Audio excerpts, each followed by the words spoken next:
আমাদের মাননীয় প্রধান উপদেষ্টা এবং উপদেষ্টাগণ যারা রয়েছেন তাদেরকে আমরা লক্ষ্য করেছি যে তারা যখন বিপদে পড়েন তখন রাজনৈতিক দলগুলোকে ডাকেন এবং বেশি বিপদে পড়লে ছোট ছোট রাজনৈতিক দলগুলোকেও ডাকেন।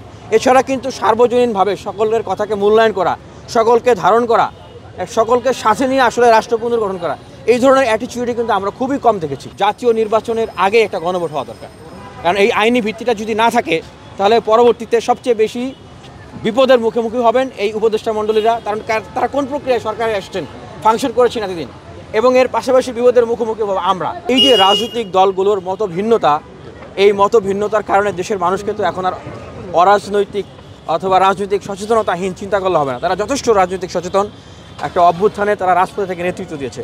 তাদের কাছে একটা জিনিস প্রতীয়মান হচ্ছে যে আসলে দেশকে কোন রাজনৈতিক দল কতটা ভালোবাসে। একরকম বের হয়ে আসছে যে সামনে জাতীয় নির্বাচন, যত দ্রুত জাতীয় নির্বাচন হয় অনেক রাজনৈতিক দল আসলে সেদিকেই ধাবিত হচ্ছেন, সেটা তাদের খুব চাওয়া। আবার অনেকেই হচ্ছে রাজনীতি নির্বাচন যদি একটু পিছায় তাহলে তাদের জন্য ভালো হয়। মূলত আসলে যে রাষ্ট্র সংস্কার বা জুলাই সনদ, এই জিনিসগুলোকে তারা একটা হাতিয়ার হিসেবে ব্যবহার করছেন। তবে আমি মনে করি যে আমাদের মাননীয় প্রধান উপদেষ্টা এবং উপদেষ্টাগণ যারা রয়েছেন তাদেরকে আমরা লক্ষ্য করেছি যে তারা যখন বিপদে পড়েন তখন রাজনৈতিক দলগুলোকে ডাকেন এবং বেশি বিপদে পড়লে ছোট ছোট রাজনৈতিক দলগুলোকেও ডাকেন। এছাড়া কিন্তু সার্বজনীনভাবে সকলের কথাকে মূল্যায়ন করা, সকলকে ধারণ করা, সকলকে সাথে নিয়ে আসলে রাষ্ট্র পুনর্গঠন করা, এই ধরনের অ্যাটিটিউডই কিন্তু আমরা খুবই কম দেখেছি। সেক্ষেত্রে মনে করি যে অবশ্যই রাজনৈতিক দলগুলোর পাশাপাশি পাবলিকের যে পালস, জনগণের যে চাওয়া, সেই চাওয়াটাকে আসলে মূল্যায়ন করা দরকার। সেই চাওয়াটা মনে করি আমি সেটাই রাষ্ট্র ব্যবস্থার আসলে সংস্কার এবং এই গণভোট এবং এই জুলাই সনদের যে আইনি ভিত্তি, এগুলো জাতীয় নির্বাচনের আগে একটা গণভোট হওয়া দরকার। কারণ এই আইনি ভিত্তিটা যদি না থাকে তাহলে পরবর্তীতে সবচেয়ে বেশি বিপদের মুখোমুখি হবেন এই উপদেষ্টা মণ্ডলীরা। কারণ তারা কোন প্রক্রিয়ায় সরকারে আসছেন, ফাংশন করেছেন এতদিন, এবং এর পাশাপাশি বিপদের মুখোমুখি হবো আমরা যারা বুক চিতিয়ে, আমরা যারা ফাইট করেছি, আমরা বিপদের মুখোমুখি হব। এই অভ্যুত্থান তো আমাদের, এই দেশটা তো আমাদের, এই সার্বভৌমত্ব আমাদের।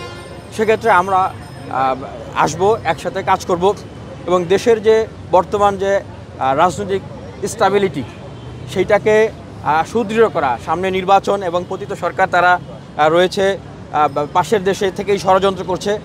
সকল কিছু বিবেচনা করে আমি মনে করি যে রাজনৈতিক শক্তি এবং দল যারা নিজেদেরকে অভ্যুত্থানের শক্তি বলে দাবি করেন, মনে করেন এবং অভ্যুত্থানের শক্তি হিসেবে কাজ করেছেন, অবশ্যই প্রত্যেকেরই দেশের প্রতি দায়বদ্ধতা থেকে ব্যক্তি স্বার্থ, দলের স্বার্থ, ক্ষমতায় যাওয়ার স্বার্থকে প্রাধান্য না দিয়ে সকলের কথা বিবেচনা করে যারা অভ্যুত্থানের স্টেক ছিলেন সবাইকেই সমীহ করে সম্মান দিয়ে এই আগামীর বাংলাদেশ বিনির্মাণে অংশগ্রহণ করতে হবে।